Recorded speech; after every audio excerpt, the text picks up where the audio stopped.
Curioso que nós somos conhecidos por falar demais, né? Eu preciso dizer que a gente usou o nosso tempo, né? Cada um usou menos do que o seu tempo e de forma muito qualitativa, né? Isso é legal ressaltar, né? Muitas coisas me ocorrem, né? Principalmente a partir do meu lugar, da minha vivência.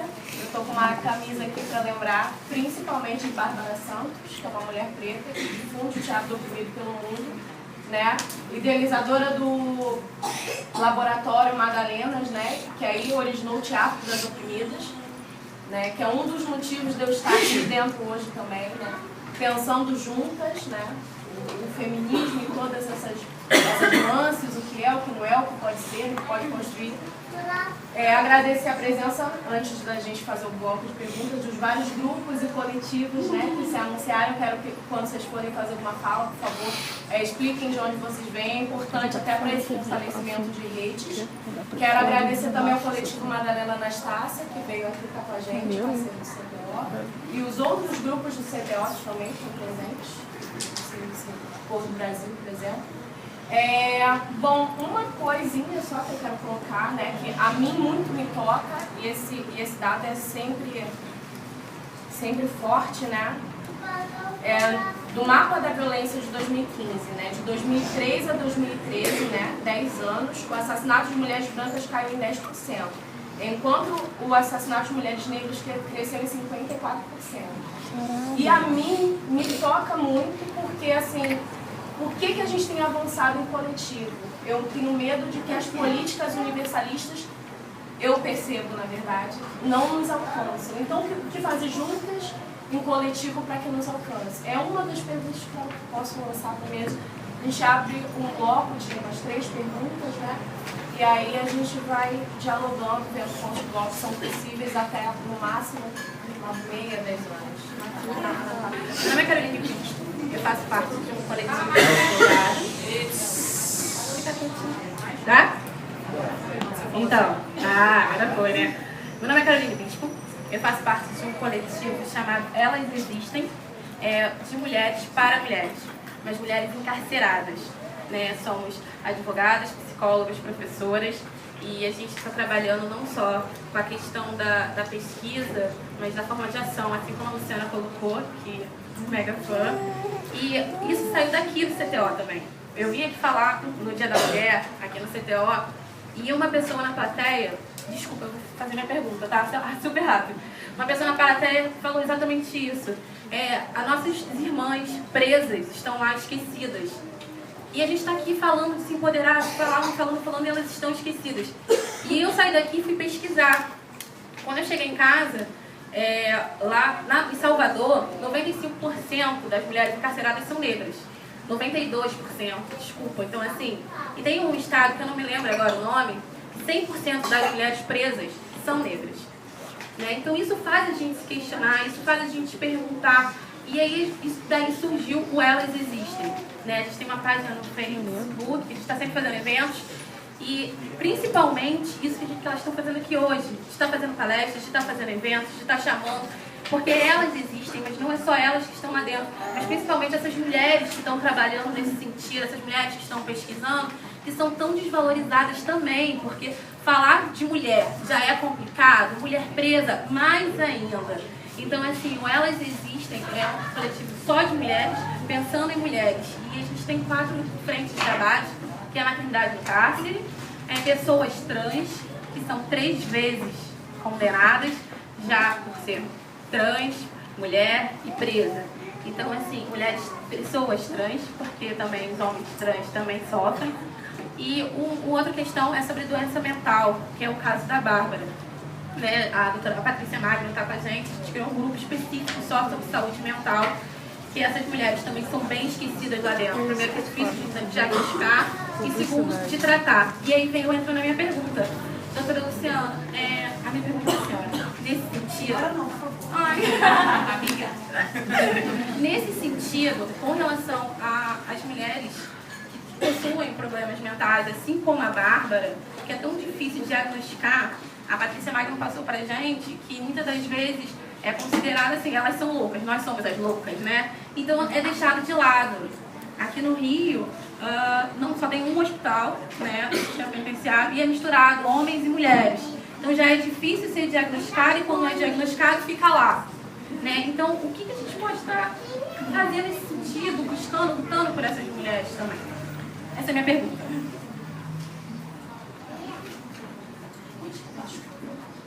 Fabiola?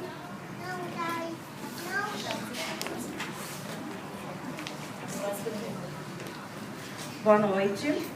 Meu nome é Fabiola, eu sou estudante de Direito e a fala da Luciana me tocou muito porque é complicado realmente ser mulher nessa área, é muito difícil, a gente enfrenta diversos preconceitos, eles falam que não é nosso lugar, eles falam que isso é coisa de mulher que não tem o que fazer, é isso que a gente escuta. E no meu primeiro estágio eu caí justamente na criminal e na vara de violência doméstica, que foi o que me impulsionou a ser feminista e a lutar pelo direito dessas mulheres, porque elas sofrem uma discriminação muito grande quando elas tomam coragem para falar da opressão que elas sofrem. E hoje eu estava até lendo sobre saiu um jornal de Brasília, que a doutora Soraya escreveu uma matéria falando sobre isso, e falando uma coisa que eu já tinha conversado com a Marielle, a questão de por que dentro das escolas não ter esse tipo de debate, de prevenção, e também de um espaço para as mulheres poderem ter a sua voz, porque é um espaço frequentado na sua maioria por mulheres, por mães. Porque os homens não querem saber de ir na reunião escolar.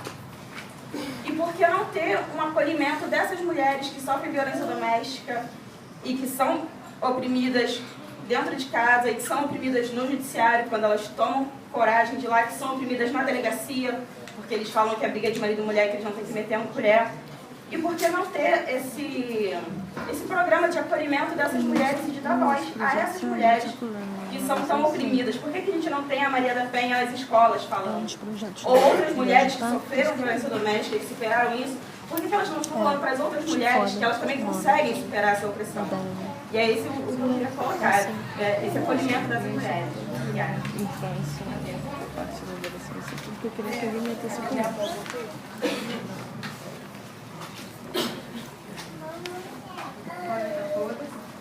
Eu não vim fazer pergunta, eu vim agradecer a presença de vocês.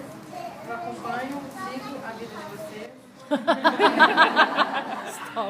A presença de vocês, a vida de vocês me empodera, abraça.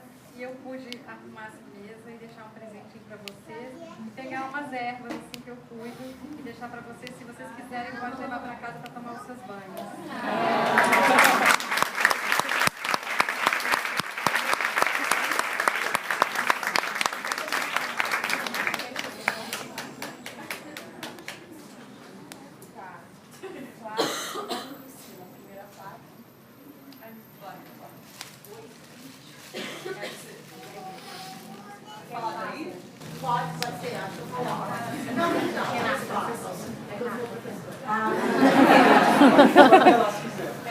Então, eu sou formada, eu vou falar só um pouquinho para vocês poderem entender algumas coisas que eu vou colocar.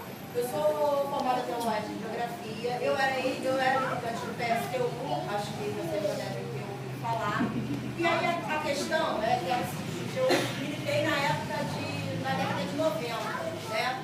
Então a gente entrava em sala de aula para falar sobre o feminismo, num curso como Geografia, que tinha uma boa quantidade de mulheres, não eram a maioria, mas era uma quantidade razoável de mulheres, e a gente viu uma resistência incrível. E eu era, de repente, a única mulher falando naquele curso, e parecia que eu estava realmente falando com as paredes, né? E agora, eu nunca abandonei essa discussão, né, sobre o feminismo, mas eu já participei de muitas mobilizações do 8 de março, e elas eram muito chatas, né? Era Maria tocando, e a gente distribuindo rosas, e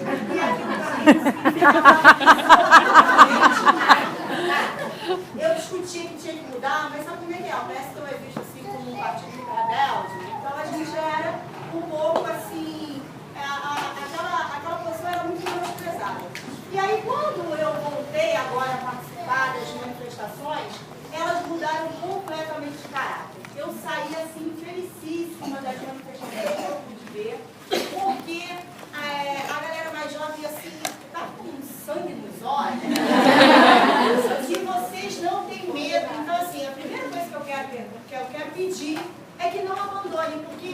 elas falaram, né?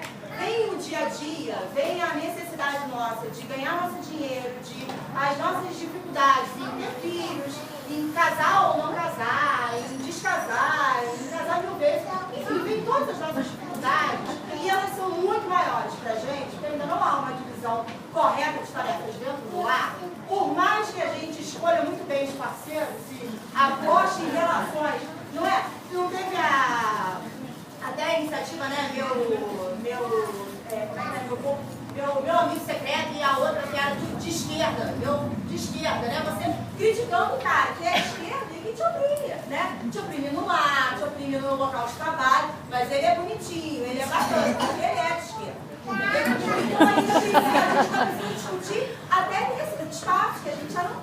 Eu, pelo menos, acredito que a gente já não tinha mais que discutir, porque eu não militei no Caracol, né? Eu militei para construir alguma coisa. Mas eu acho que a minha geração, ela construiu realmente muito pouco. Eu acho isso, né? Então eu acho que agora, né, as jovens de hoje é que vão realmente caminhar para fazer o que ela falou, Luciana, né? O que a Luciana falou, que é realmente uma revolução feminista no Brasil. Nós ainda não tivemos isso, por mais que a gente tenha tido pequenos avanços, né? Me desculpem, inclusive, as pessoas que militam há algum tempo, não quero desfavorecer ninguém, né? Virar e falar assim, não valeu a pena, não valeu a pena, senão a gente não estaria aqui hoje, não teria chegado aqui, não teríamos eleito, ou não eleito, né? Para quem não votou na Dilma, colocado, mas ela sofreu um golpe, né? Foi um golpe também contra uma mulher presidente, porque ela foi desqualificada enquanto mulher, não é? Então, assim, utilizou-se desse argumento de que ela era incapaz por ser mulher. Isso é um absurdo que a gente está vivendo, né? O que a gente está presenciando, o que a gente está vivendo agora, tá? Então, assim, a minha pergunta é exatamente essa. Que diferença que tem o feminismo, né? Nas décadas de 70, nas décadas de 90, né? Nas décadas de 70 você via muito, e eu ainda cheguei a pegar mulheres muito masculinizadas. Não é a mulher que tem a opção sexual, né? Não, a mulher que se veste muito masculina e que inclusive chega a desmerecer a outra que vai de saia, que está mais colorida e tal. Eu cheguei a pegar isso no meu tempo, né? E eu era desqualificada também por ser jovem, né? Então, quer dizer, eu não quero desqualificar ninguém por ser jovem. Você não sabe? Eu posso também não saber. Vamos aprender juntas, né? Você não sei? Vamos trocar, não é? Eu quero isso. Então, eu estou vendo realmente uma energia agora, né, que eu não vejo há muito tempo. Eu só quero pedir a vocês que não desistam, né? E quero pedir essa avaliação de vocês, que diferenças que há, por quê? Que motivo que é? Que feminismo é esse agora? Que feminismo é esse atual? O que a gente vai construir agora, em 2016, não é? É em função do golpe? Levamos realmente um golpe também grande com o Congresso que a gente tem? Eu acho que também é isso, não é? A gente precisa e é urgente de uma reforma política, porque eu não quero mais eleger alguém e esse alguém não está lá. Porque de fato o que acontece? A gente elege as pessoas, elas ganham, mas né, pela posição de coeficiente não garante que a pessoa esteja lá, entendeu? Então eu não quero isso, porque eu não quero mais, me desculpem as pessoas que têm as suas crenças religiosas, mas eu quero um Estado laico, porque eu não quero mais viver assim. Entendeu? Achando que se eu não falar de Deus, eu estou vivendo em pecado, né? Eu não quero falar de Deus. Cada um fale de Deus nas suas casas, nas suas famílias. Ou não falem como é a minha opção, que eu não quero falar sobre isso. Porque eu não quero esperar que um ser supremo, todo-poderoso, venha e lance uma mudança. Eu quero ser a mudança, entendeu? Eu quero que vocês sejam a mudança.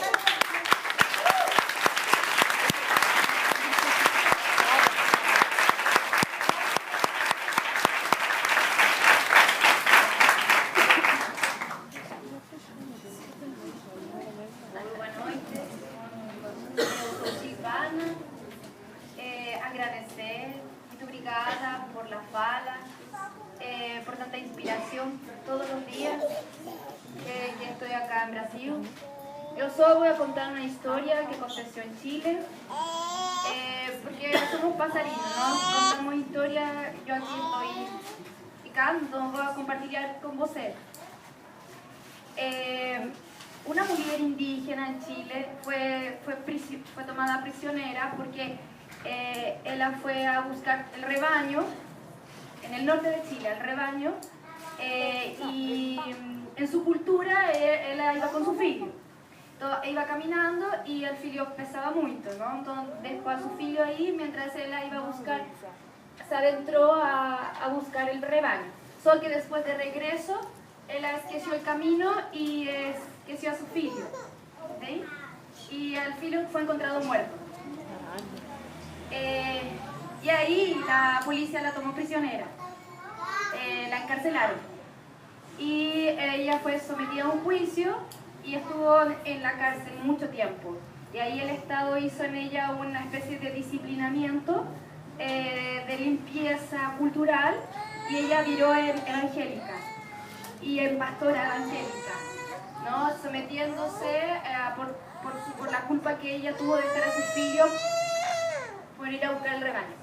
Y ahí me pasa esa cuestión cultural, ¿no? Cuando yo escuché esa noticia, como el Estado trata de disciplinar a estas mujeres, culpándola por dejar a su filho, sus niños, porque ella fue culpable de la muerte de su filho. Entonces yo pienso, sí, por ejemplo, una mujer blanca en una piscina con su filho se puede ahogar y esa mujer no es tomada prisionera.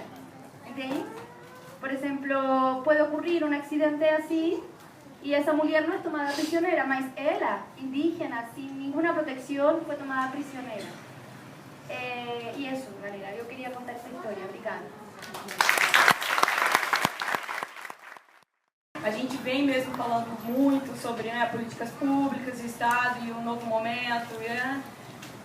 E o feminismo, na narrativa de vocês, pessoal, pegando um pouco do que você está querendo dizer, se vocês pudessem, um ou todas, se sobrar tempo, de repente narrar uma experiência ou fazer algum comentário a partir das leituras feministas que vocês têm, sobre o amor, sobre o erótico, enfim, o que é isso? Eu passou assim umas 2 vezes a palavra aqui por cima, então eu acho que em algum momento, se sobrar tempo, alguma experiência que vocês tenham se aberto e se exposto, sido chamadas para repensar os fundamentos do amor, a partir da experiência própria, observando, né, e como isso, enfim, como isso afetou o universo de vocês, em qualquer que fossem as relações de amor, de tal modo que esse amor pudesse ser sentido como subjetivo, sozinho,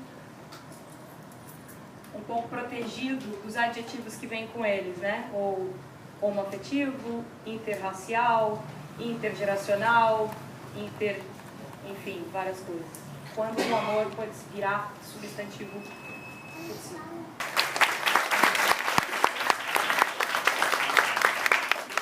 Renata, e depois ver se é possível abrir outro. Não, eu não preciso de microfone, não. Acho que todo mundo consegue me ouvir.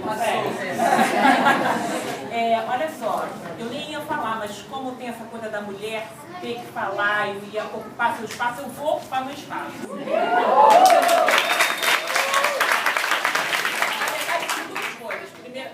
No final a pergunta, mas primeiro eu queria fazer um pedido. Quem for aqui do direito, as advogadas, futuras advogadas, quem pensa em fazer direito, ocupem, frequentem, vão à OAB. A gente precisa ocupar aquele espaço. É um espaço ocupado só por homens. Não dá.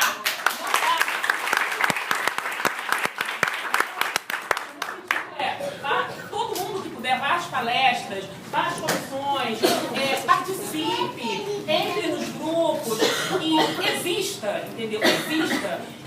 Não é possível ter um espaço tão machista e não é possível que a gente simplesmente permita, sabe? É botar o pé na porta e entrar. Bom, essa primeira parte, obrigada. A segunda tem a ver com isso. Como é que a gente pode mudar isso? Eu fico desesperada. Desesperada, não aguento. Me dá preguiça de ter que explicar uma mesa só de mulher, não sabe? Não segue a igualdade. Preguiça, me dá preguiça. Eu dormi, tenho que explicar isso para um advogado, que vergonha! Que uma mesa só de mulheres não fere a paridade, não fere a igualdade, somos todos iguais, sabe? Me dá preguiça. Então, assim, o caminho é muito longo. Tinha uma mesa só de mulheres na OAB, um evento só de mulheres. discutindo a questão das mulheres pretas, maternidade no caso, e um dos presentes falou, poxa, doutora, na próxima vez, né, a gente tem que ter paridade. Aí, o cara falou, olha, dá licença. Quando eu estava na faculdade, nunca tive professora negra. Quando eu fiz pós-graduação, nunca tive professora negra. Quando eu vou nos eventos de advogado, só tem homem. Eu não vi ninguém se insurgindo.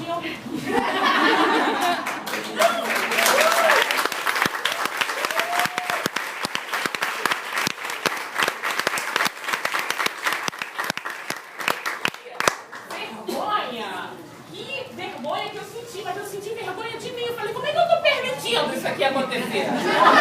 Não permito mais. Pé na porta. É isso.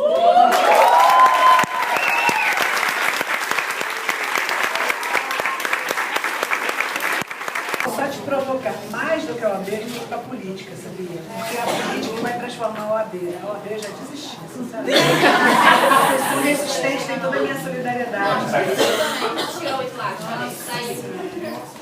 Bom, mas eu acho que dessa fala, começando pela dela, assim, tem uma questão de ocupar o direito. Mulheres ocupem o direito no espaço, inclusive a OAB. Ocupem o espaço de direito. Sabe por quê? Porque, na verdade, a própria formação desses advogados, vocês viram o caso do delegado, né, que tratou aquela vítima daquela maneira, assim, é um ensino opressor. Né? Direito penal, que se na cabeça, não tem uma mulher que tenha escrito um livro de direito penal, por exemplo. Não tem. Você vai na pós-graduação em Direito, e a minha pós-graduação é super assim, interdisciplinar, bacaninha, não quer ser assim formalista, né? Você vai ver as disciplinas dos meus colegas, só tem homem, só tem literatura de homem. E aí é que a gente constrói lá com Vanessa Berner, queridíssima amiga da mesa toda, né? Que a gente constrói de fazer um esforço para colocar mulheres na bibliografia, nas referências bibliográficas. Então, eu acho que tem que começar por aí, exigir, não é o pé na porta no sentido amplo, inclusive leitura, inclusive espaços de fala. A questão das mesas já é uma batalha diária minha, já fui atacada. Me chamaram de radical porque eu defendia que tinha que ter paridade de mulheres na mesa.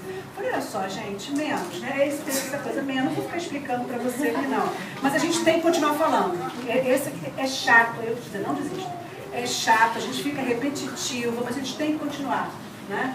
Porque também, se a gente parar, quem vai fazer isso pela gente? Eu acho que esse é o grande desafio. Não podemos esperar que os outros façam, a gente tem que fazer. Agora, essa questão do amor, eu não sei porque eu lembrei, não é uma experiência pessoal, até porque eu também não sou muito de ficar falando de experiência pessoal, mas eu lembrei de uma coisa que eu mergulho muito, alguns de vocês devem ter visto. Eu estava lá no Supremo Tribunal Federal, no julgamento da descriminalização do usuário, né? E aí eu comecei a escutar aquele espaço de poder que tinha duas mulheres, aquele procurador da República, ele começou a negar o direito ao prazer. Sabe, só que ele estava falando em relação à questão, não está falando de mulheres, está falando de uma questão muito mais ampla, que é horrível da mesma forma, que é negar que a pessoa possa, por meio de uma substância, buscar qualquer tipo de prazer. Eu achei aquilo tão castrador, aquilo me incomodou tanto, que eu montei todo o meu script lá na hora e tive que falar, e está lá gravado, vocês podem ver. Eu falei, prazer sim, doutor procurador, nós temos o direito ao prazer sim, esse direito está na Constituição, só não falei que o senhor não vai tirar isso da gente. Mas assim, eu dei o recado. Eu acho que fazer essa afirmação também do direito ao prazer, o corpo é nosso, não é você que vai nos dizer como eu vou exercitar o meu prazer, ou como eu vou experimentar o meu prazer, porque isso faz parte da própria cultura, né, machista que via nas feiticeiras, a repressão às feiticeiras. É o primeiro debate que a gente faz em criminologia, o primeiro exemplo de repressão institucional, assim, organizada contra mulheres.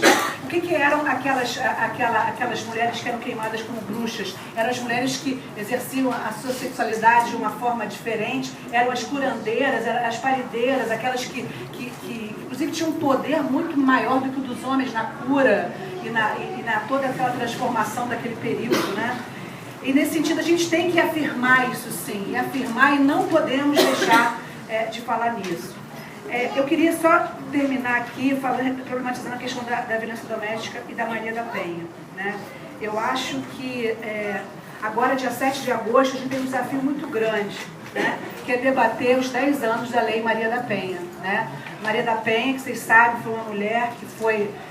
que o marido, o companheiro dela, bateu tanto nela que ela ficou paraplégica, e ela foi até o fim numa luta por justiça para o marido ser julgado. Não foi nem para pena de morte para ele, ou para ele sofrer algum sofrimento atroz, né? E a Lei Maria da Penha também, eu acho que tem que reivindicar a Lei Maria da Penha, não no seu sentido punitivo, porque a Lei Maria da Penha também não tem um sentido punitivo. A Lei Maria da Penha tem um sentido de empoderamento muito importante.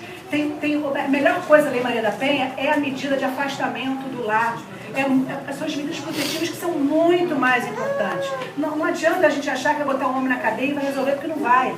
Porque não vai resolver. Agora, a Lei Maria da Penha nos dá essa grande possibilidade de resistência e de acolhimento dessas mulheres, né? Agora, ao mesmo tempo, só uma Lei Maria da Penha, num judiciário, né, que não vai olhar para a mulher como deveria, se ele se inspirasse na Maria da Penha, também não vai resolver.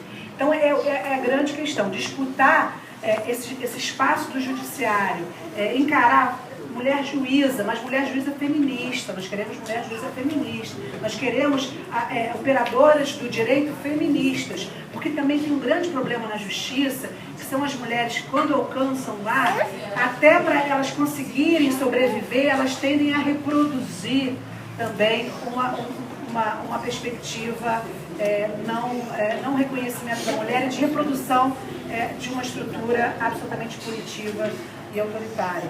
Agora, eu acho que temos que debater sim a Lei Maria da Penha, porque me preocupa muito esse momento político que a gente está vivendo. É um momento político que a gente tem que falar o óbvio, né? Não pode bater em mulher. Não pode bater em mulher. Assim, a gente achou que tinha superado essa parte. Não superou. A gente vai ter que dizer vou falar aquela pessoa que não tem essa de a mulher não merece nem ser estuprada. A gente não pode admitir isso. A gente não pode admitir esse espaço na política que está aberto para a reprodução de opressões. A gente tem que transformar. Eu acho que esses 10 anos da Lei Maria da Penha nos devem fazer refletir sobre essa questão. E só para concluir em relação às mulheres encarceradas, eu tenho uma resposta muito rápida para você, Carolina. E eu dou isso para todos, não só para a mulher portadora de transtorno ou sofrimento mental. Uma das conclusões da nossa pesquisa é o seguinte: nós não queremos prisões cor-de-rosa, prisões adequadas para... Será que uma prisão construída por mulher ela é uma prisão, então, feminina, aí a gente pode aceitar? Não. O feminismo é para romper com essa estrutura. Nós não queremos nenhuma mulher na prisão, assim como nós não podemos querer nenhum homem na prisão, porque a mesma opressão que se reproduz em relação à mulher é a repressão que se reproduz no sistema penal, que só vai atingir não só aquela mulher, mas também um homem em relação ao homem mais vulnerável, né? O sistema penal é extremamente perverso, ele é uma máquina de impor sofrimento. Então, nesse sentido, a gente tem que romper, tem que ousar dizer isso e dialogar assim, com uma outra perspectiva. Embora eu também respeite muito, e aqui também fazendo só uma autocrítica, eu acho também que temos que dialogar com os movimentos sociais, especialmente com movimentos sociais que vão demandar uma punição que na concepção deles vai ser querida tula. Tem uma tese belíssima sobre a questão do racismo e o sistema penal. Ela vai reivindicar o espaço simbólico também. Eu respeito muito, mas eu acho que a gente tem que enfrentar esse tema.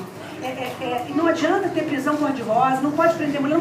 Gente, a luta pela abolição do sistema penal também é a luta antimanicomial. É a mesma lógica, só que reproduzida com um outro sistema, que não é pior, que no sistema penal é para ressocializar, no sistema de saúde é para curar, enfim. Então é uma luta, o feminismo tem que estar do lado. Eu queria, só para quem não conhece, a gente tem uma rede sensacional, que é a rede de feministas antiproibicionistas e também abolicionistas, que foi formada agora em Recife. A gente está tentando desconstruir isso tudo junto, né? Porque eu acho também que o feminismo tem isso, trabalhar todas as contradições, todas as questões, mas junto, nunca separado, sempre no coletivo. Eu acho que esse é o diferencial da política feita por mulheres. A política feita por mulheres não é uma política de uma mulher para, em nome da outra, representar ou falar pela outra, mas sim de construir coletivamente e de estar trabalhando pela transformação. A nossa força é o nosso coletivo.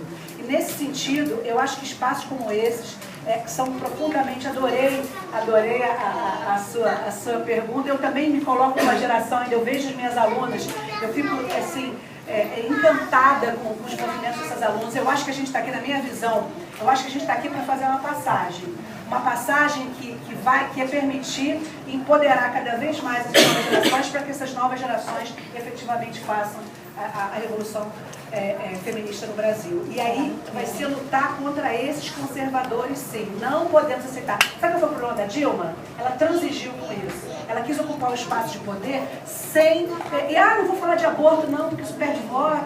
Porque eu não vou falar disso. O problema da Dilma foi esse. Ela sofreu. Claro que foi machismo que ela sofreu. Eu reivindico também. Temos que, claro, acolher a mulher Dilma como uma mulher que sofreu muito, que foi vítima. Senão, na minha avaliação, se fosse homem não tinha tido golpe, teve um conteúdo de misógino muito forte.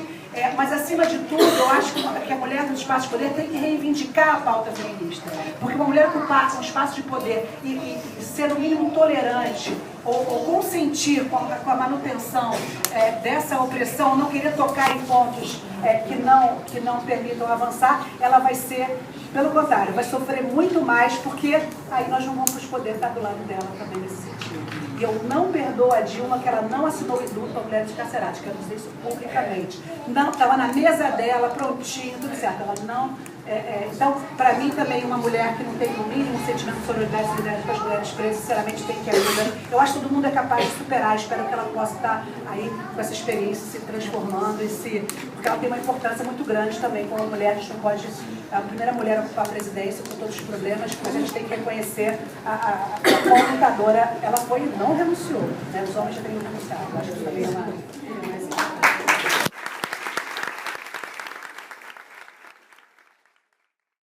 Tentar passar por todas as perguntas ou comentários aqui. Bárbara, Raquel, que você fala da Bárbara, e eu estava vindo ao UFRJ agora num debate sobre o filme Menino 23. E aí super indico, é fundamental a gente trazer o debate do racismo que está presente aí, porque fala hoje de fascismo, fala de nazismo, estava lá o Celso acompanhando, agradecer lá o convite do povo do FRJ. E aí, em determinado momento, eu falava que a necessidade das políticas focalizadas e do debate da interseccionalidade, que eu acho que é hoje o que eu, particularmente, tenho tentado construir enquanto resposta, enquanto solução para nós, mulheres negras, nessa linha dos dados que você traz. Porque aí a gente pode falar sobre a saúde da mulher negra, a gente pode falar sobre os casos de estupro, a gente tem que falar da Baixada Fluminense, né? A gente está falando muito da relação municipal, mas a gente vive numa cidade metropolitana onde os municípios que fazem, digamos, fronteira, precisam ser enfrentados com uma política mais ampla para esse perfil que está mais vulnerável, percebe? E não numa linha universal. Carol Bispo, acho que, enfim... Fico feliz do coletivo, quero estar perto, acho que a gente tem que se fortalecer. O lugar hoje que a Comissão de Direitos Humanos mais atua são pelas violações do Estado, né?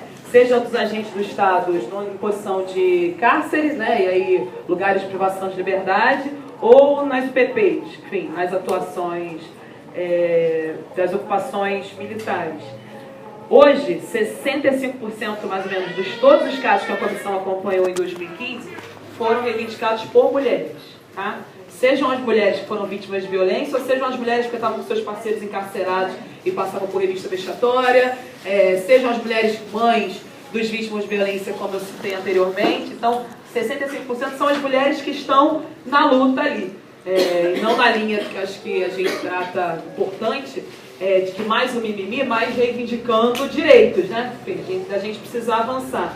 E aí, trazer um caso que é sempre importante, as perguntas ajudam a gente a refletir sobre isso, na linha do silenciamento, na linha do apagamento, ou na linha da negação do outro, que é para fazer coro com Márcia, quando ela fala das amigas negras, eu vou colocar as amigas negras que tenho reivindicado a negritude há pouco tempo, eu sempre disputei, sempre reivindiquei o lugar de favelada, né?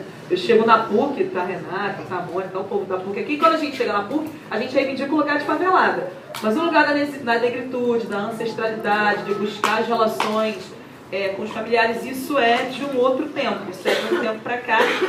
E mesmo isso não tem garantido, por exemplo, o direito para as mulheres do cárcere. Sejam da utilização das suas vestimentas, sejam das utilizações da sua liberdade religiosa, de seus cultos, seja, por exemplo, o que imagino que vocês já tenham visto, hoje Ana Lisa ainda presa, depois de toda a reivindicação, de toda a mobilização nessas linhas da medida cautelar. Você tem uma mulher negra acusada de assassinato, com a negação do contato com seu filho, com todas as características de um racismo institucional. Então, é muita atuação que a gente precisa ter nessa linha da relação do cárcere. Bom, Fabiola traz algo que é importante que a gente vê, o Luciana cochichando aqui, do quanto que a gente tem, já que a gente está nessa disputa de dentro do Estado, e eu estou defendendo que a escola, enquanto instituição pública, tem que garantir os direitos para as mulheres. Então, a gente precisa conversar com os grupos de responsáveis, com o grupo de mães, para fazer esse debate do qual a gente está trazendo aqui. Das relações de convivência, das relações de direito, quais são os lugares, qual é a diferença do MP e da ouvidoria do MP para as comissões legislativas, as denúncias precisam ser feitas nas DEANs, qual é a DEAN hoje que está mais equipada. Então, levar esse tipo difundir esse tipo de qualificação é fundamental. E da mesma forma com que a gente tem o lugar da vacinação e a qualificação nas escolas, o lugar dessa reivindicação e dessa centralidade da mulher com relação ao direito também tem que passar pelas escolas e as escolas municipais, onde as mães acompanham os seus filhos, vide aí o ensino fundamental. Então, acho que isso é compromisso, né, Luciana, nosso, em termos dessa posição de acolhimento. Flávia, fico feliz, isso, acho que a gente se encontrar na linha da política partidária, se encontrar na linha das ocupações das ruas, e, enfim, quando eu falo das colunas e das marchas, seja pelas mulheres negras, das mães negras, ou das mães dos seus filhos no colo, é exatamente essa mudança, para sair só do bater-lata e da gente conseguir conversar e dialogar com a população. Se a gente não vê, a gente vê hoje vídeo com mais de 10 minutos, duvido. A gente vê vídeo com 3 minutos, 5 minutos. Então a gente quer dar panfleto na rua com 3 páginas? Uma boa, ou a gente reorganiza, reinventa o diálogo que a gente quer ter com a população, e isso é para o meu campo partidário, para o nosso campo partidário, né? Ou a gente vai falar só com o meinho, só com nós mesmos.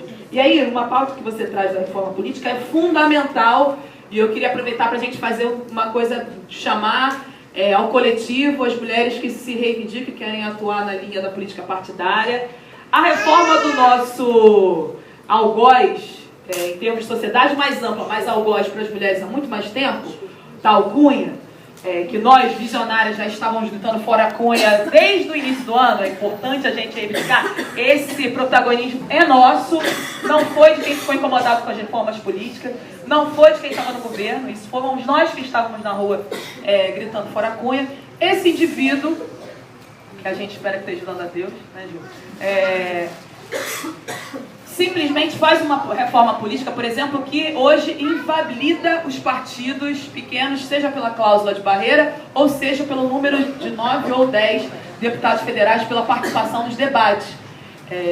Bom, então, como a gente está falando de política partidária, falou em termos de algum momento de política partidária, bom, eu faço parte do PSOL, hoje a campanha do PSOL para majoritária tem a chapa da Luciana com o Freixo, e eles podem... Chapa, eu falei candidatura. A chapa, mas tudo bem. A pré-chapa, gente, está o tempo todo pré, mas a pré-chapa hoje está colocando de que talvez não participem do debate por uma negação dessa reforma política. Então, como é que a gente se organiza? Como é que a gente faz outro tipo de debate? Como é que a gente ocupa as emissoras? Acho que quem está querendo disputar esse imaginário político, acho que é legal ficar atento para a gente pensar em alternativas para difundir para a população que sim, a gente pode pensar num SUS diferente, sim, a gente pode pensar numa escola diferente, porque senão é mais do mesmo. A gente resolve o problema do Rio do Brasil hoje, de corrupção, e não fala de desigualdade, não fala desses temas que a gente está aqui. Então, chamar as companheiras a isso é importante. Como é teu nome? Priscila. Priscila. Vou deixar a Priscila por último para tentar responder. Bom, eu queria reforçar o direito a você ocupar sim a OAB, Carolina, as advogadas. Minha mãe terminou direito, hoje é advogada, e ela fala de vez em quando de algumas questões. Mas assim, vou usar aquela sala porque tem direito, sabe? Ela falou, por exemplo, de uma cota, acho que de alguma coisa de impressão. Tem algumas coisas que assim, é nosso, vamos ocupar e vamos disputar, porque vou te falar que não é fácil acompanhar a perícia de local de crime, e eu e outras companheiras da Comissão de Direitos Humanos, enquanto mulher, acompanhamos algumas perícias de local com períodos que só faltam passar por cima da gente. E aí, seja porque você é de Direitos Humanos, seja porque você é negra, enfim, 4 de nós somos negras, ou seja porque você é mulher. Então, essa disputa desses espaços é fundamental. Então, por exemplo, Luciana, a gente tem feito conversas dentro do partido que só a cota para mulheres não nos garante representatividade. Só o fundo partidário de 5% não é isso que a gente quer. Isto é o que a legislação propõe em termos mínimos. A gente quer mais. Para viabilizar panfleto, material, transporte, tem que ter dinheiro, né? Então a gente está fazendo campanha militante, está fazendo disputas, mas tem algumas coisas que viabilizam ou inviabilizam. Economicamente falando, nessas disputas, algumas questões viabilizam, então, garantir o fundo partidário para além do que está na legislação do TSE e do TRE é importante.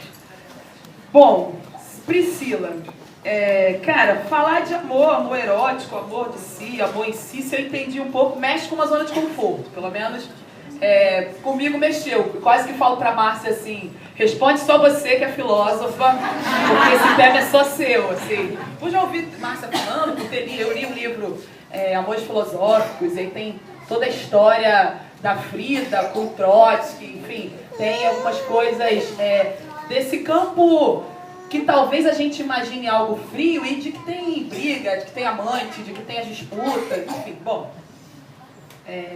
Quando eu trouxe a Rosa, trouxe a Carolina, eu estou numa defesa, se eu entendi um pouco o que você traz, de uma relação não amorosa, mas afetuosa, em termos da assertividade que eu estou querendo reivindicar para uma atuação em termos de diálogo político mais amplo, não só para nós mulheres.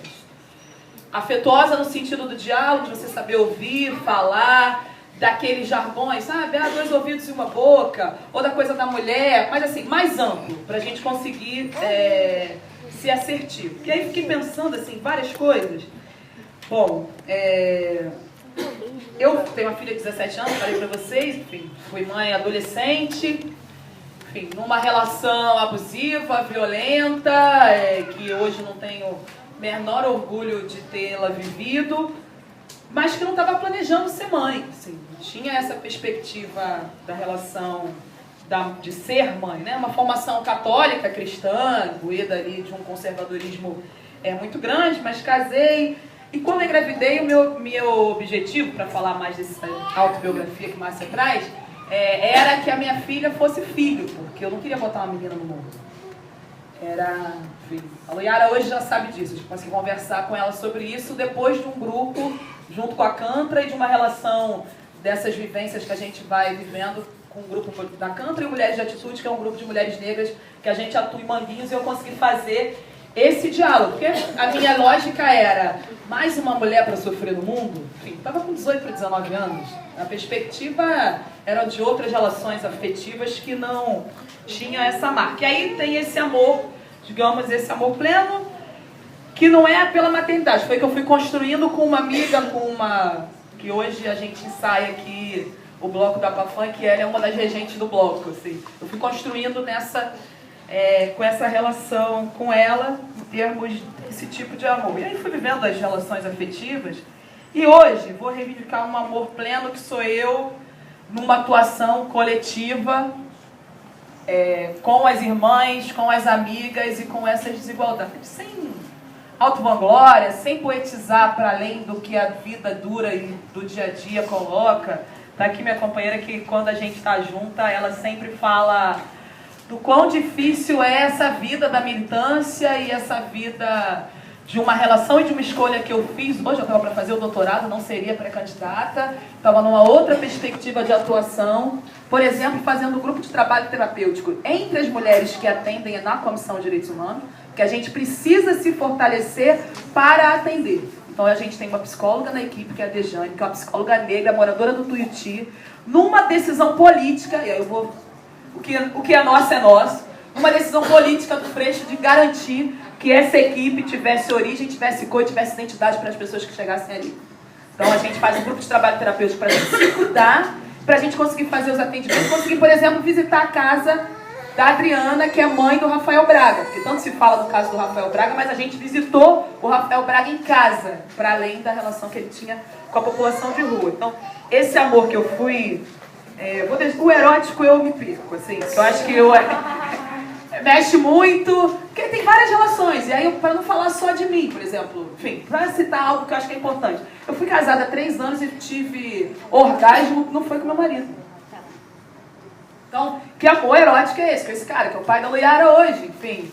Então, que foi um cara violento e ainda se achava que a masculinidade dele era de um tipo e não de outro. Então, essas contradições me compõem, mas hoje eu reivindico essa relação do amor pleno da mãe, da militante, da companheira e de uma atuação que é olhar a mim e olhar a outra. E aí a gente dá a mão e dizer, companheira, me ajuda que eu não posso andar só, eu sozinha ando bem, mas enfim, com vocês eu quero andar muito melhor. Obrigada.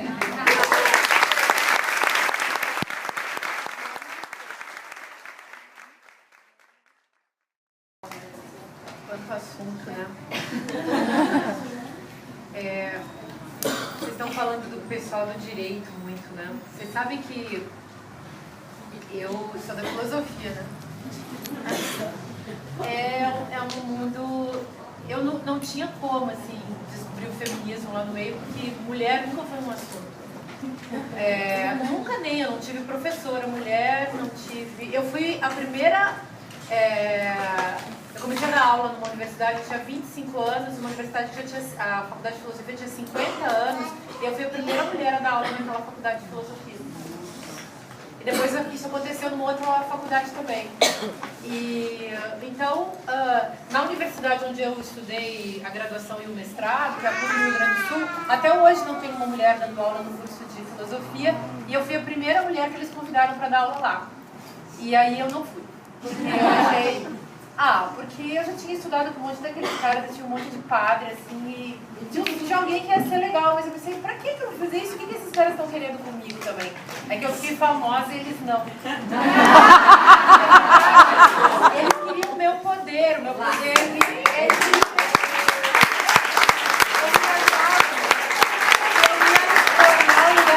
mais simpático. Eu fui sacando que eu tinha um interesse, sabe? Um outro interesse, assim.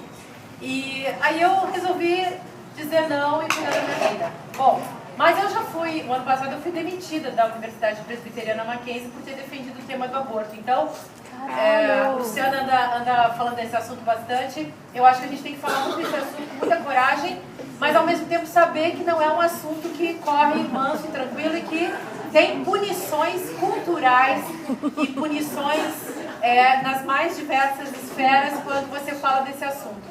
E uma das punições hoje também é o voto. Eu não vou votar em você porque você falou desse assunto que mexe com o meu Deus, com minhas crenças. Vocês sabem que todo fundamentalista não gosta que você fale de Deus.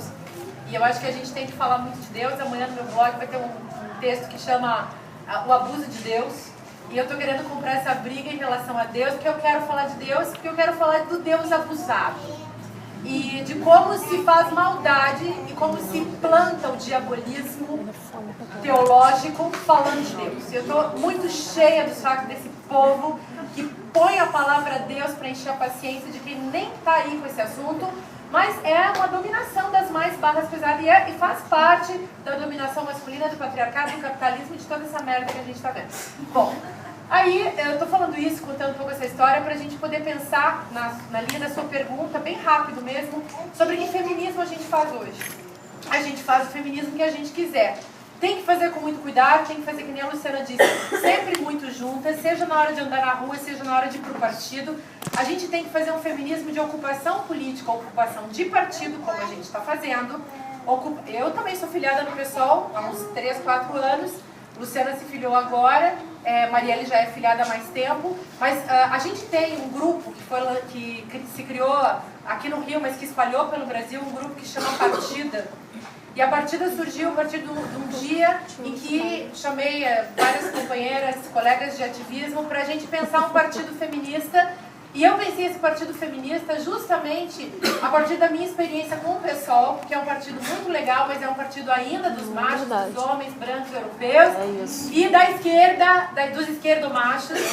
E eu acho que, enfim, a gente inclusive pode ajudar esses caras a se desconstruírem, e vai ser super bacana. O PSTU é mega ultra machista, muito pior do que o PSOL. O PT é mega ultra machista, o PCdoB é mega ultra machista. Os partidos são machistas, gente. E a direita é ultra mega pra lá de machista e mulher de direita é machista. E aí vira um negócio super complicado porque a gente vê os atravessamentos ideológicos e, enfim, muitos discursos, muitas posições de poder que a gente tem que desmanchar. Mas, enfim, só ocupando. A Partida, por exemplo, propõe justamente que a gente ocupe os espaços de poder, rache o poder e transforme o poder em potência, e a potência é feminista. Só que é um feminismo evidentemente amplo, aberto, um feminismo ultra radical, pra lá de radical, porque é interseccional, é negro, é indígena, é com todo mundo, e não é aquele feminismo de corregedoria, não é aquele feminismo de julgamento, de caça-carteirinha, de ficar brigando com mulher, porque briga também, vamos brigar também, mas a gente não vai servir de espetáculo para o machismo que se compraz quando vê as feministas brigando entre elas. Então é um feminismo de companheirismo. Quando eu fui demitida, eu vi assim, muita gente querendo espetacularizar a minha demissão. Eu não espetacularizei a minha demissão, primeiro porque eu sou da ala das mulheres com poder. Porque eu sou branca, porque eu sou professora, porque eu escrevo livro, porque eu posso um monte de coisa, porque um monte de gente me escuta. Agora, se eu fosse lá dizer, gente, fui vítima de uma injustiça, eu ia virar vítima. E como vítima, você sabe que é uma sociedade machista, classista, de direita, conservadora, adora pisar em vítima. Então, eu não me presto para ser vítima. Acho que as vítimas têm que ser muito respeitadas. Mas eu tenho certeza que o meu lugar de empoderamento ia ser diminuído porque eu tinha sido vítima daquela situação. Já fui vítima de muitas outras situações, mas eu nunca me coloco nesse lugar. E estou sempre convidando todo mundo a ir junto. Vamos num outro lugar. A gente não precisa ficar olhando para os homens, ou olhando para o poder, ou olhando para o que quer que seja da ordem do discurso e da ordem desses poderes estabelecidos como uma vítima. O lugar da vítima tem que ser respeitado e a gente tem que resgatar as nossas vítimas, defender as nossas vítimas e colocar direitos para resguardarem e salvaguardarem as nossas vítimas. Mas a gente não deve chegar no poder como uma vítima. Então a gente pode até dizer, eu quero aí 30%, eu quero a cota, mas eu quero mais que a cota, eu quero 50%, eu quero paridade. Eu quero que a Luciana Boatê seja vice porque é um jeito de começar, porque da próxima vez Luciana Boatê vai fazer parte de uma chapa feminista, em que ela vai ser ou a vice, ou a prefeita, ou a deputada, ou a senadora, ou a presidenta, ela e todas nós, e Marielle e todas nós. A gente tem, esse é o projeto da Partida, empoderar mulheres para o executivo e para o legislativo, porque a gente quer uma bancada feminista radical, pesadíssima, interessante, colorida, animada. A gente lida muito com a categoria alegria política para 2018. A gente não quer nenhum fascista e nenhum machista reeleito. A gente quer um lugar...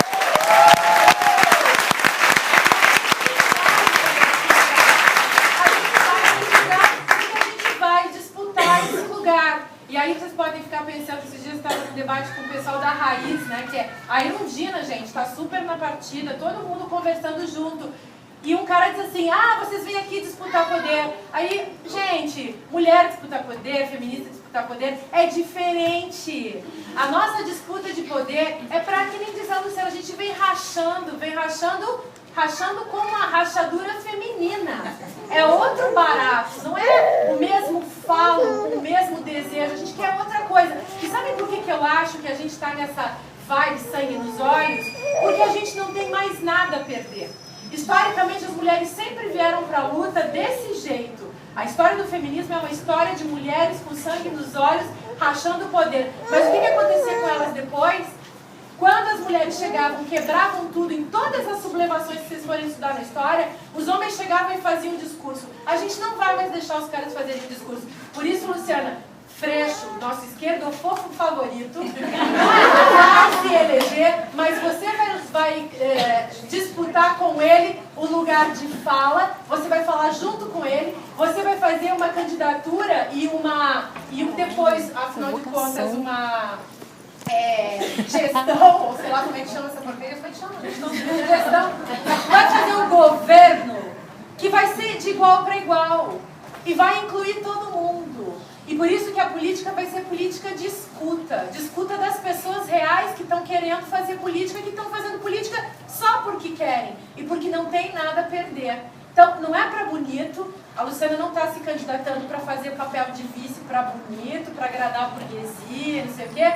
É realmente para causar uma outra pauta, um outro lugar. E isso serve de exemplo para todas as mulheres. Então, gente, vão lá, ocupem os partidos. Ocupando, falando, chegando e dizendo eu quero de outro jeito, eu e meu grupo a gente quer de outro jeito, as coisas mudam. A gente pressionou muito o pessoal para ter uma mulher lá nesse cargo, nesse lugar. Todo mundo ficou pressionando, todas as feministas.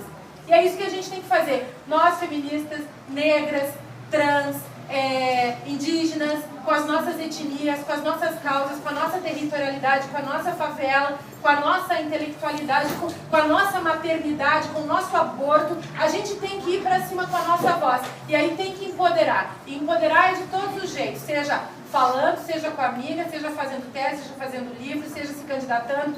A gente tem que chegar e chegar junto, porque poder é isso, é direito de estar presente e direito de voz. Obrigada.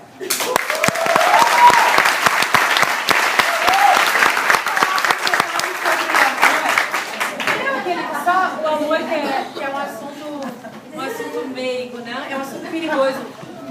Eu acho que o amor romântico é um negócio que a gente realmente, assim, tá introjetado, é uma merda e tal, mas deixa pra lá. Tem um texto bom sobre o amor, que é o texto da Bell Hooks, você já leu? Sobre o amor das mulheres negras, que é o amor invisibilizado. Esse texto é um texto revolucionário sobre o amor. Porque discute a questão da invisibilidade das mulheres negras, que é pior do que a invisibilidade das mulheres brancas, e discute esse lugar, essa reivindicação, enfim, do próprio erotismo. Tem um texto também da Audre Lorde, que é maravilhoso, que é um texto que tem a ver, claro, alguma coisa com o conceito de Eros, da tradição clássica, tem a ver. É, no fundo, a mesma questão, que é um desejo de transcendência, de uma outra coisa. Mas ali, o erotismo é vivo. E aí, não é o erotismo só do amor, da relação, do romantismo. Não tem nada a ver com o romantismo, na verdade. É um erotismo dos corpos, da presença. E é um erotismo de si. É um erotismo com a poesia, com a criação literária, com o poder de si. Não é um erotismo para o outro, não é uma pornografia para o outro, não é um corpo que serve ao outro, não é um corpo que serve a nada, é só um desejo de existir plenamente com aquilo que pode ser seu, que pode ser sua vontade de estar nesse mundo. Então, acho que é uma categoria legal. Só que é muito sofisticada para essa bandalheira política que a gente está vivendo hoje, né? Acho que se a gente conseguir fazer uma poético-política, a gente só vai conseguir fazer isso depois de uma ético-política. A gente ainda vai ter que fazer muita didático-política. A gente ainda vai ter que fazer uma conversa muito chata com muita gente para ensinar umas coisas muito básicas que significam respeito ao outro.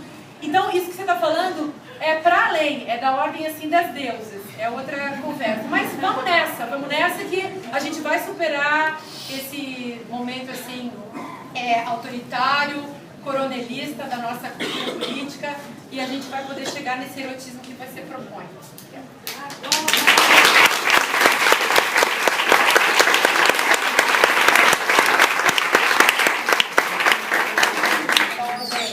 O papo tá muito bom, mas esse não é o final, muito menos o início, né? É uma parte da nossa trajetória que continua.